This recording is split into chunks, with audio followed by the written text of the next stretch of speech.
So in this point, let us start with one of the most important slides of our presentation here, the path to a successful database upgrade or migration. And it always starts with not just the base release, but also adding the right patches. So we'll cover this here. And later in this presentation, we'll also talk about where and how and why should you get the most recent auto upgrade, especially also in relation to using auto upgrade for patching. Today, we won't cover the third and very, very important point of collecting performance information from your source and then making sure you don't hit any unexpected surprises when you upgrade or migrate to the new release. We have 2 virtual classroom seminars covering the entire topic of performance stability, performance tips and tricks. So feel free to access one of those, please. Now, when you start with 19C or later with 23C, it always starts with the base release.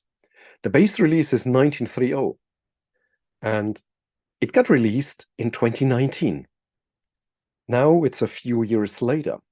So you may have this idea of, like, Oracle fixed a lot of things and better to apply some additional patches before you start really working on testing your upgrades and migrations to that release. But how do you find them? And this is very simple, very straightforward. You start here with the Download Assistant. This Moz node should be in your favorites list. So you see this in the yellow star in the upper left corner of the slide. And then you click on Oracle Database Updates. This is the release updates. And on the right side, there's a table appearing after you choose 19C. And this gives you access to the database release update, to the Windows bundle patches, and to the grid infrastructure release update as well. So take the newest here, or at least N-1. Just to give you an idea how many fixes are included, you can do the math now and add all these numbers, and you come to a pretty high number, almost in the 5 digits. So approximately 500, 600 patches on average per release update are included and delivered. And you should make sure that you apply them. If you don't do so, you miss thousands of fixes. And very important, not only in these days, but I think we have always to talk about that, you miss the security fixes. And there are more than 240 security fixes in 1919. So you really must make sure that you take the most recent release update.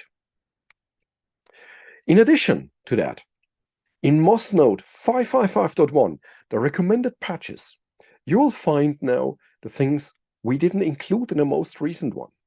I have here on the example slide, on the screenshot, intentionally 1918. So there are some things which are included in 1919. You see this in the second column here, where it says fixed in RU 1919, but you see some others are missing as well. Why is that? There could be several reasons. If the column non-rolling says yes, that means we never can include it in a release update because it's not rug rolling, not standby first. But it could be simply that we learned too late about that issue, and so we had no chance to squeeze it in. Like the top issue from 20th of April, that was fairly after the code freeze for 1919. So it is still mentioned here, and you should be aware of the fixes included here. And this Moz node plays another role. I'll come to this in a minute.